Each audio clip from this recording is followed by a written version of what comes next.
இத்தனை நாளா வீட்டுல இருக்க எல்லாரும் முன்னாடியுமே நல்லவங்க மாதிரி நடிச்சு ஏமாத்தி எல்லார்கிட்ட இருந்து தப்பிச்சுக்கிட்டு இருந்த சோனியாவை வீட்டுக்கு வந்த முத நாளே வந்துட்டு சோனியா தான் குமாருக்கு ஹெல்ப் பண்ணிக்கிட்டு இருக்கு. இவங்க ரெண்டு பேரும் சேர்ந்து தான் அரசியை கடத்திருக்காங்கிற உண்மையை கண்டுபிடிச்சு குமார் கிட்ட இருந்து அரசியை குரலியை மீட்டுட்டு வந்தது. உங்களுக்கும் பிடிச்சிருச்சுன்னா மறக்காம இந்த வீடியோக்கு ஒரு லைக் பண்ணி உங்க ஆதரவை தெரிவிங்க. பாண்டியன் ஸ்டோர்ஸ் அப்கமிங் ப்ரோமோல என்ன நடக்க போகுதுங்கிற ப்ரெடிக்ஷனா இந்த வீடியோல பார்க்கலாம். இங்க பாண்டியன் வீட்டுல அரசிக்கு நலுங்கு வைக்கிற ஃபங்க்ஷன் நடந்துகிட்டு இருக்கு. ஃபங்க்ஷன் நடந்துட்டு இருக்கிறப்ப பாட்டு சவுண்ட் எல்லாம் கேட்டுட்டு குமாருக்கு பயங்கரமான கோவம் வருது. நம்ம இங்க எவ்வளவு வேதனையில இருக்கிறோம், அந்த பாண்டியன் வீட்டாளுக்கு அரசிக்கு நலுங்கு வச்சுக்கிட்டு இருக்காங்க, எவ்வளவு சந்தோஷமா பாட்டு போட்டு கேட்டு இருக்காங்க பாரு அப்படி சொல்லி டென்ஷன் ஆகிற குமார் வந்துட்டு விடாம சோனியா நம்பருக்கு போன் அடிச்சுக்கிட்டே இருக்காரு. இன்னொரு பக்கம் சோனியா வந்து போனை ரூம்ல வச்சுட்டு வந்துடுறாங்க. ரொம்ப நேரமா இந்த போன் அடிச்சுக்கிட்டே இருக்கு, இது யாரோட போன் அப்படி சொல்லிட்டு வீட்டுக்கு வந்த சொந்தக்காரங்களுமே வந்து போன் எடுத்து நீட்டிடுறாங்க. உடனே பதறி போற சோனியாமே வந்து போனை வாங்கி பாக்குறாங்க. கடைசியில பார்த்தா குமார் போன் பண்ணிட்டு இருக்காரு. கொஞ்சம் சந்தேகத்தோட வந்து பழனியுமே கேட்கிறாரு, யார் போன் பண்ணிக்கிட்டே இருக்கிறா, எடுத்து பேசு அப்படி சொல்லி சொல்றாரு. என்னோட ஃப்ரெண்டு தான் பேசுறா, நான் அப்புறம் பேசிக்கிறேன் அப்படி சொல்லிட்டு மறுபடியும் வந்து சோனியா குமாரோட போன் அட்டன் பண்ணாம கட் பண்ணி விடுறாங்க. இருந்துமே விடாம குமார் வந்து மறுபடியும் வந்து சோனியா போன் பண்ணிக்கிட்டே இருக்காரு. இதனால பயந்து போற சோனியா வந்து வீட்டுக்கு வெளியே வந்து என்னாச்சு குமார், ஏன் போன் பண்ணிட்டே இருக்கிற அப்படி சொல்லி கேக்குறாங்க. என்ன உங்க வீட்ல ஃபங்க்ஷன் எல்லாம் பயங்கரமா நடந்துட்டு இருக்கும் போல, பாட்டெல்லாம் போட்டு பயங்கரமா கொண்டாடிட்டு இருப்பீங்க போல, எனக்கு இப்ப அரசு கிட்ட பேசி ஆகணும், உடனே போய் போன் அரசு கிட்ட கொடுங்க அப்படி சொல்லி சொல்றாரு. நீ என்ன பேசுறேன்னு தெரிஞ்சுதான் பேசுறியா குமார், வீட்ல நலங்கு வைக்கிற ஃபங்க்ஷன் எல்லாம் நடந்துட்டு இருக்கு, மாப்பிள்ளை வீட்டால எல்லாருமே வந்திருக்காங்க, சுத்தி அவ்வளவு சொந்தக்காரங்க இருக்காங்க, என்னால எப்படி போனை கொடுக்க முடியும், என்னால கண்டு போக முடியாது அப்படி சொல்லிட்டு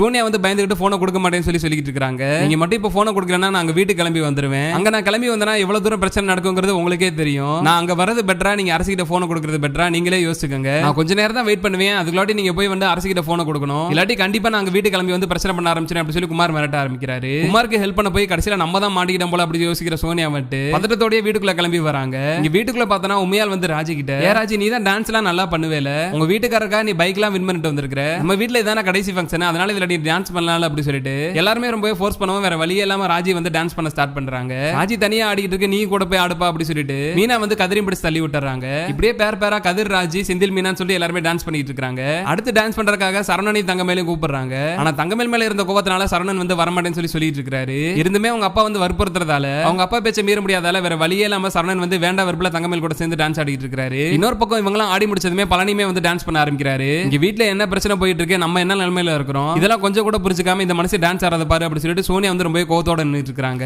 இப்படி எல்லாரும் டான்ஸ் பண்ணி முடிச்சதுமே கடைசியா சதீஷ் வந்து அரசு கிட்ட, எல்லாருமே டான்ஸ் ஆடி முடிச்சிட்டாங்க, இப்ப நீ நானும் தான் அரசி ஆடாம இருக்கிறோம், வா நம்ம டான்ஸ் பண்ணலாம் அப்படி சொல்லி அரசியோட கையை பிடிச்சு டான்ஸ் ஆட கூப்பிட்டு இருக்காரு. அரசு எதுவுமே பேசாம அமைதியாவே நின்னுட்டு இருக்காங்க. இருந்துமே வந்து சதீஷ் டான்ஸ் ஆடவும் வேற விருப்பமே இல்லாம வேற வழியுமே இல்லாம வந்து அவங்களுமே வந்து வேண்டா வெறுப்புக்கு டான்ஸ் ஆடிட்டு இருக்காங்க. ஆனா டான்ஸ் ஆடிட்டு இருக்கப்பே அரசியோட மனசுல குமார் தான் கண்டிப்பா வந்து சோனியாக்கு போன் பண்ணிருப்பான், இப்ப என்ன பிரச்சனை கொண்டு வந்திருக்கான்னு தெரியல அப்படி சொல்லிட்டு பதட்டத்தோட தான் டான்ஸ் ஆடிட்டு இருந்தாங்க. இதனாலேயே கொஞ்ச நேரம் கூட டான்ஸ் ஆடாம அப்படியே டான்ஸ் ஸ்டாப் பண்ணிட்டு நான் சாரி அட்ஜஸ்ட் பண்ணிட்டு வரேன், எல்லாரும் வெயிட் பண்ணுங்க அப்படி சொல்லிட்டு ரூம் கிளம்பி போயிடுறாங்க. எப்படியோ ஒரு வழியா அரசு கிட்ட தனியா பேசுறதுக்கு வாய்ப்பு கிடைச்சிருச்சு அப்படி சொல்லிட்டு சோனியாமே வந்து பின்னாடியே ஃபாலோ பண்ணிக்கிட்டு அரசியோட ரூமுக்குள்ள போய் கதவை பூட்டிடுறாங்க. உன்னை எங்கெல்லாம் தேடுறது அரசி, நீ எப்பதான் தனியா வருவோம் உங்ககிட்ட பேச சொல்லி தான் நான் நேரமா வெயிட் பண்ணிக்கிட்டு இருந்தேன், எனக்கு இப்பதான் மனசுக்கு நிம்மதியா இருக்குன்னு சோனியா சொன்னதும், ஏன் என்னாச்சு குமார் எதுவும் பிரச்சனை பண்ணானா சொல்லுங்க அப்படி சொல்லிட்டு அரசியுமே கேக்குறாங்க.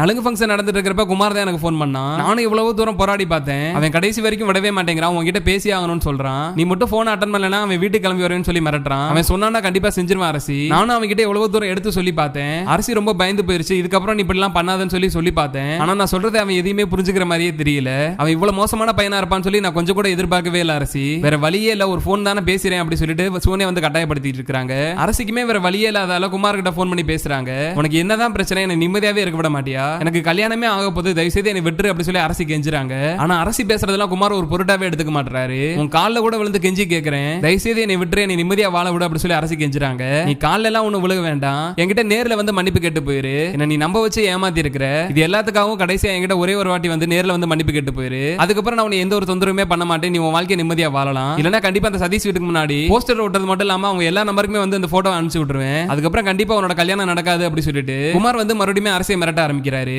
நீ என்ன பேசுறன்னு புரிஞ்சுதான் பேசுறியா, விடிஞ்சா எனக்கு கல்யாணம் இருக்கு, என்னால எப்படி இப்ப வர முடியும், என்னால நிச்சயமா வரவே முடியாது அப்படி சொல்லி அரசியுமே பிடிவாதமா சொல்றாங்க. உன்னை ரொம்ப தூரம் வர சொல்லல, உங்க அண்ணங்க பிடிச்ச ஸ்கூல் கிட்ட தான் நான் நிக்கிறேன், நீ வந்து மன்னிப்பு கேட்டு போயிடலாம், மொத்தத்துக்கு ஒரு 10 நிமிஷம் தானே ஆக போகுது, உங்க வீட்டால யாருக்குமே தெரியாது, அதெல்லாம் சோனியா பாத்துக்குவாங்க, நீ உடனே கிளம்பி வந்தே ஆகணும் அப்படி சொல்லிட்டு பேசிட்டு இருக்கிறப்ப குமார் வந்து போனை கட் பண்ணிடுறாரு. ஏற்கனவே பயத்தோட இந்த அரசிக்கு குமார் வந்து இப்ப வர சொல்லவும் அடுத்து என்ன பண்றதுனே தெரியாம ரொம்பவே பதட்டமாயிடுறாங்க. என்னால இதுக்கு மேல எதுவுமே பண்ண முடியாது, நான் போய் பேசாம இந்த குமார் இப்படி பண்றாங்கிற விஷயத்தை எங்க அப்பா அம்மா கிட்ட சொல்ல போறேன், அவங்க கிட்ட சொல்லிட்டேன்னா அவங்க இந்த பிரச்சனையை பாத்துக்குவாங்க, இதுக்கு மேல என்னால உண்மையெல்லாம் மூடி மறைக்க முடியாது அப்படி சொல்லி அரசி சொல்லிட்டு இருக்காங்க. நீ என்னதான் பேசுறேன்னு சொல்லி புரிஞ்சுதான் பேசுறிய அரசி, அந்த போட்டோவை பார்த்தா நீ வந்து அதெல்லாம் உண்மை இல்லைன்னு சொன்னா உங்க வீட்டாளங்க நம்பிடுவாங்களா, ஃபர்ஸ்ட் அது உண்மையான போட்டோவா இல்லைன்னு சொல்லி நீ சொல்றப்ப நானே நம்பல, அதெல்லாம் பாக்குறப்ப உண்மையான போட்டோ மாதிரி தான் எனக்கே தெரியுது, நீ குமார் கூட ஊர் சுத்தினதுல இருந்து நீ எது சொன்னாலுமே நம்ம வீட்டாளங்க யாருமே நம்ப மாட்டாங்க, அப்படி இருக்கிறப்ப இதெல்லாம் பொய்யான தான் போட்டோன்னு சொன்னா கண்டிப்பா உங்க வீட்டு ஆளுகளே நம்ப மாட்டாங்க, உன்னை தான் திட்டுவாங்க. அது போக உன்னோட அப்பாவோட நிலைமையை யோசிச்சு பாத்தியா, அப்படியே அவர் நெஞ்சு வலி வந்து இறந்துருவாரு, கல்யாணம் நடக்க வேண்டிய வீட்டுல வேற ஏதாவது நடக்கும் அப்படி சொல்லி சோனியா வந்து அரசியை பயன்படுத்த ஆரம்பிக்கிறாங்க.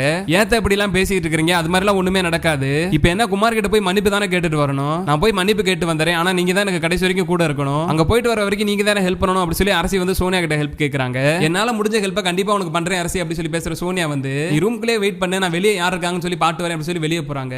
ரூமை விட்டு வெளியே வந்து பார்த்தா எல்லாருமே ஹால்ல தான் உட்கார்ந்திருக்காங்க. ஒரு பக்கம் சரவணன், இன்னொரு பக்கம் பழனின்னு சொல்லிட்டு ஒட்டுமொத்த சொந்தக்காரங்களுமே வந்து ஹால்ல தான் உட்கார்ந்திருக்காங்க. எல்லாருமே ஹால்ல தான் இருக்காங்க. நம்ம எப்படி போறதுனே தெரியல. கண்டிப்பா நம்மளால மெயின் வாசல் வழியா வீட்டை விட்டு வெளியே போக முடியாது, நம்ம வீட்டோட பேக் டோர் வழியா போயிடலாம் அப்படி சொல்லிட்டு அரசியோட கையை பிடிச்சு சோனியா வந்து அரசி ரூமை விட்டு வெளியே கூப்பிட்டு வராங்க. அப்ப சொந்தக்காரங்கள்ட்ட பேசியிருந்த சரவணன் வந்துட்டு அரசி ரூமை விட்டு வெளியே வந்ததை பார்த்ததுமே அவருமே கிளம்பி வந்துடுறாரு. என்னாச்சு அரசி, மணி இவ்வளவு நேரம் ஆயிடுச்சு, இன்னுமே தூங்காம இருக்கிற, காலையில வேகமா எந்திரிக்கணும்ல, போய் தூங்கு, ஏற்கனவே டயர்டா இருப்ப, இப்படி வெளியே சுத்தி இருந்தா உன்னால எப்படி வந்து காலையில முடிச்சிருக்க முடியும், அப்ப ரொம்பவே ஃபேஸ் டல்லா இருக்கும், போய் ரெஸ்ட் எடு அப்படி சொல்லிட்டு சரவணன்மே போயிடுறாரு. எப்படியோ ஒரு வழியா சரவணன் இருந்து தப்பிச்சிட்டோம், உடனே வா கிளம்பி போலாம் அப்படி சொல்லிட்டு அரசியை பிடிச்சிட்டு வேகமா சோனியா வந்து வீட்டை விட்டு வெளியே கிளம்பி வராங்க. அப்ப கரெக்டா கோமதிமே அங்க வந்துடுறாங்க. நீங்க ரெண்டு பேரும் இந்நேரத்துக்கு எங்க போயிட்டு இருக்கீங்க, ஏ அரசி நீ என்ன தூங்கலையா அப்படி சொல்லி கோமதிமே கேக்குறாங்க. பதறி போற அரசி எதுவுமே சொல்லாம பத்திரத்தோட நின்னுட்டு இருக்காங்க. அப்ப சோனியா வந்துட்டு காலையில நகை போடணும்ல, அந்த நகை சாரி எல்லாம் மேட்சிங்கா இருக்கான்னு சொல்லி பார்க்கலான்னு தான் போறோம், அதான் மீனாவோட ரூமுக்கு போறோம் அப்படி சொல்லி சோனியா சமாளிக்க ஆரம்பிக்கிறாங்க. அதெல்லாமே அரசியோட ரூம்ல தான் இருக்கு, நீங்க போய் ஃபர்ஸ்ட் ரெஸ்ட் எடுங்க போங்க அப்படி சொல்லிட்டு கோமதிமே சத்தம் போட்டு விட்டுறாங்க. ஒரு பக்கம் சரணனி சமாளிச்சு, இன்னொரு பக்கம் கோமதிமே சமாளிச்சுட்டு எல்லாருமே அங்க இருந்து போனதுக்கு அப்புறமா அரசியை கூப்பிட்டு தனியா சோனியா வந்து ரூமுக்கு பின்னாடி பக்கம் வந்துடுறாங்க. வீட்டுக்கு பேக் டோர்ல இருந்துகிட்டு நீ தைரியமா போயிட்டு வா அரசி, நான் பாத்துக்கிறேன், வீட்டுல இருக்கவங்க கேட்டாங்கன்னா நான் ஏதாவது சொல்லி சமாளிச்சுக்கிறேன், போயிட்டு வேமா மட்டும் வரதுக்கு பாரு, ரொம்ப நேரம் ஆக்கிறாத, இன்னையோட அந்த குமார் பிரச்சனையை முடிச்சுட்டு வந்துரு அப்படி சொல்லிட்டு சோனியா வந்து அரசி அனுப்பிச்சு வைக்கிறாங்க. அப்ப ரூமை விட்டு வெளியே வர குழலி வந்துட்டு சோனியா யாரையோ வீட்டுல இருந்து அனுப்பிச்சு வைக்கிறத பாத்துறாங்க. நீ என்ன சோனியா இங்க நின்னுட்டு இருக்கிற, யாரை வீட்டை விட்டு அனுப்பிச்சு வைக்கிற, யார் அவங்க அப்படி சொல்லி குழலி கேக்குறாங்க. இல்ல என்னோட ஃப்ரெண்டு போன் பண்ணிருந்தால, அவ தான் வீட்டுக்கு வந்திருந்தா, அவகிட்ட தான் பேசி அவளை தான் அனுப்பிச்சு வைக்கிறேன் அப்படி சொல்லிட்டு சோனியா வந்து ஒரு வழியா குழலியை சமாளிச்சு விட்டுறாங்க. இருந்துமே வந்து குழலிக்கு சோனியா மேல பயங்கரமான சந்தேகம் வந்துருது. ஃப்ரெண்டு தான் வீட்டுக்கு வந்துட்டு போகுதுன்னா அந்த மெயின் வாசல் வழியாவே அனுப்பிச்சு வைக்கலாம்ல, எதுக்கு வீட்டோட பேக் டோர் வழியா அனுப்பிச்சு வைக்கணும், சோனியா ஏதோ உண்மையா மறைக்குதோ அப்படி சொல்லி குழலிக்கு டவுட் வருது. இன்னொரு பக்கம் ராஜி மீனாவும் வந்துட்டு அரசி கூட போய் படுக்கலாம், அரசி தனியா இருக்குமே அப்படி சொல்லிட்டு அரசியோட ரூம் கிளம்பி வராங்க. ரூம்குள்ள வந்து தேடி பாக்குறாங்க, அரசி ரூம்குள்ள இல்ல, என்ன அரசி இங்க காணோம் அப்படி சொல்லி கோமதி கிட்ட போய் கேக்குறாங்க. இப்பதானே சோனியாவும் அரசி ஒண்ணா வந்தாங்க, ரூம்குள்ள போய் நகையெல்லாம் போட்டு பாக்குறேன்னு சொல்லி தானே வந்தாங்க, இப்போ ஒரு 5 நிமிஷம் தான் இருக்கும், அதுக்குள்ளாட்டி எங்க போயிருப்பாங்க அப்படி சொல்லிட்டு கோமதிமே புலம்புறாங்க. அப்ப சோனியா பிடிச்சு எல்லாருமே கேள்வி கேட்க ஆரம்பிச்சிட்டாங்க. அரசி உன் கூட தானே இருந்துச்சு, எங்க போச்சு அப்படி சொல்லி கேக்குறாங்க. நானும் அரசி ரூமுக்கு தான் வந்தோம், நான் ரூம்ல உட்கார்ந்து இருக்கிறப்ப அரசி தான் வந்துட்டு ரெஸ்ட் ரூம் போயிட்டு வரேன்னு சொல்லி வெளியே கிளம்பி போச்சு, ரொம்ப நேரம் ஆகி எங்க போச்சுனே தெரியல, இன்ன வரைக்கும் காணோம் அப்படி சொல்லிட்டு சோனியா வந்து அவங்களுக்கு இந்த பிரச்சனைக்கு சம்பந்தமே இல்லாத மாதிரி நடிச்சுக்கிட்டு இருக்காங்க. இன்னொரு பக்கம் குமார பக்கம் போன அரசியை வந்துட்டு நான் ஒன்னும் உன்னை மன்னிப்பு கேட்கறதுக்காக வர சொல்லல, இதுக்கப்புறம் உன்னால திரும்பி வீட்டுக்கே போக முடியாது, நீ கண்டிப்பா சதீஷ் எல்லாம் கல்யாணம் பண்ண முடியாது, உனக்கு எனக்கு தான் கல்யாணம் ஆக போகுது அப்படி சொல்லிட்டு அரசியை கார்ல கடத்திடுறாரு. ரொம்ப நேரம் ஆயுமே அரசி வீட்டுக்கு வராதால வீட்டுல இருக்க எல்லாருக்குமே சந்தேகம் அதிகமாக ஆரம்பிக்குது. அப்ப அங்க வர குழலி வந்துட்டு என்னாச்சு, ஏன் எல்லாருமே கூட்டமா இருக்கிறீங்க, எதுவும் பிரச்சனையா அப்படி சொல்லி மீனா கிட்ட கேக்குறாங்க. இந்த அரசி எங்க போச்சுனே தெரியல, ரூம்ல தான் இருந்துச்சு, ரெஸ்ட் ரூம் போயிட்டு வரேன்னு சொல்லிட்டு போச்சாமா, இவ்வளவு நேரம் ஆயுமே எங்க போச்சுனே தெரியல அப்படி சொல்லிட்டு மீனா சொன்னதுக்கு அப்புறம் தான் குழலியோட சந்தேகம் ரொம்பவே அதிகமாக ஆரம்பிக்குது. கடைசியா யார் அரசியை பார்த்தது அப்படி சொல்லி குழலியுமே கேக்குறாங்க. அப்பதான் கோமதி வந்து இப்பதான் ஒரு 10 நிமிஷத்துக்கு முன்னாடி நான் வந்து சோனியாவையும் அரசியும் ஒன்னா பார்த்தேன், ரெண்டு பேரும் சத்தம் போட்டு போய் தூங்க சொன்னேன், சரின்னு சொல்லிட்டு தான் உங்க ரூமுக்கு வந்தாங்க, இப்பதான் காணோம் அப்படி சொல்லிட்டு கோமதி சொன்னதுமே குழலி கன்ஃபார்மே பண்ணிடுறாங்க. அப்ப சோனியாவை நிப்பாட்டி கேள்வி கேட்கிற குழலி வந்துட்டு வீட்டுக்கு உண்மையிலே உன்னோட ஃப்ரெண்டு யாரும் வந்தாங்களா, இல்ல நீ தான் போய் சொல்றியா அப்படி சொல்லி குழலி வந்து கேட்க ஆரம்பிச்சிட்டாங்க. இல்ல நிஜமாவே என்னோட ஃப்ரெண்டு தான் வந்தாங்கன்னு சொல்லி சோனியா சமாளிக்க பாக்குறாங்க. அப்ப அங்க வர பழனிவேல் வந்துட்டு எனக்கு தெரியாம இந்த ஊருக்குள்ள உனக்கு யாரும் ஃப்ரெண்ட் இருக்கா, நம்மளோட சொந்தக்காரங்களை தவிர வேற யாருமே இப்ப ரூமுக்குள்ள வரலையே, வீட்டுக்குள்ள இருக்கிற எல்லாமே சொந்தக்காரங்க தான், உன்னோட ஃப்ரெண்டு எப்ப இந்த வீட்டுக்குள்ள வந்தாங்க அப்படி சொல்லி பழனிமே கேள்வி கேட்க ஆரம்பிச்சிட்டாரு. சரி நீ சொல்ற மாதிரி உன்னோட ஃப்ரெண்டே வந்திருந்தாங்கன்னு சொல்லி வச்சுக்கலாம், அவங்கள ஏன் பேக் டோர் வழியா வீட்டை விட்டு அனுப்பிச்ச, அப்ப கண்டிப்பா நீ தான் அரசியை வீட்டை விட்டு வெளியே அனுப்பிச்சிருக்கிற, இதுக்கு பின்னாடி ஏதோ நீ உண்மையை மறைக்க பாக்குற அப்படி சொல்லி குழலியை வந்து கேள்வி கேட்க ஆரம்பிச்சிட்டாங்க. குழலி கேட்ட கேள்வினாலேயும் சோனியா சொன்ன பதினாலுமே பழனிவேலுக்கு வந்து நல்லாவே புரிஞ்சிருது, சோனியா தான் அரசியை அனுப்பிச்சு வச்சிருக்கு, இது எல்லாமே கண்டிப்பா சோனியாவோட வேலை தான் புரிஞ்சுக்கிட்டு பேசி இருக்கிறப்ப பழனிவேல் வந்து சோனியா பிடிச்சு அடிச்சிடறாரு. இன்னொரு பக்கம் மீனாமே வந்து ஆரம்பத்துல இருந்தே எனக்கு இவங்க மேல சந்தேகம் இருந்துச்சு, நான் அப்ப இருந்தே சொல்லிட்டு இருந்தேன், நீங்க யாருமே நம்பல, இப்ப பாருங்க இப்பதான் உங்க எல்லாருக்குமே உண்மையே புரிய வருது, இது எல்லாமே இவங்களோட வேலை தான் அப்படி சொல்லி மீனாமே அவங்க பங்குக்கு எல்லா உண்மையுமே போட்டு உடைச்சிடறாங்க. மாறி மாறி எல்லாருமே கேள்வி கேட்கவும் வேற வழியே இல்லாம பயந்துகிட்டு சோனியாமே வந்துட்டு நடந்த எல்லா விஷயத்தையுமே சொல்லி குமார் தான் மிரட்டி அரசியை கூப்பிட்டான், எனக்குமே வேற வழி தெரியல, இந்த குடும்பத்தோட மானத்தை காப்பாத்தணுங்கிறதுக்காக தான் நான் அரசியை அனுப்பிச்சு வச்சேன் அப்படி சொல்லிட்டு சோனியாமே வந்து குமார சிக்க வச்சிடறாங்க. இப்படி வீட்டுக்குள்ள இருந்து எல்லாருமே பேசிட்டு இருக்கிறப்ப குழலி மட்டும் வந்து வீட்டை விட்டு பேக் டோர் வழியா அரசி எங்கிட்டு போச்சு அந்த பாதையை நோக்கி ஓட ஆரம்பிக்கிறாங்க. வீட்டுல இருக்கிற யார் போய் ஃபர்ஸ்ட் அரசியை கண்டுபிடிக்கிறாங்களோ இல்லையோ கண்டிப்பா குழலி வந்து ரொம்பவே துணிச்சலோட போய் குமார் கிட்ட இருந்து அரசியை கண்டிப்பா மீட்டு வந்துருவாங்க. கூடிய சீக்கிரமே இது மாதிரி நடந்து இந்த சோனியா தான் வந்து குமாருக்கு ஹெல்ப் பண்ணிட்டு இருந்திருக்காங்க, சோனியா தான் அரசியோட மனசை மாத்தி குமார் கூட அனுப்பிச்சு வச்சிருக்காங்கிற உண்மையை குழலியே கண்டுபிடிச்சு இந்த சோனியோட ஆட்டத்துக்கு ஒரு முடிவு கட்டிட்டா நல்லா இருக்கும்னு நீங்களும் நினைச்சீங்கன்னா மறக்காம இந்த வீடியோக்கு ஒரு லைக் பண்ணி உங்க ஆதரவை தெரிவிங்க.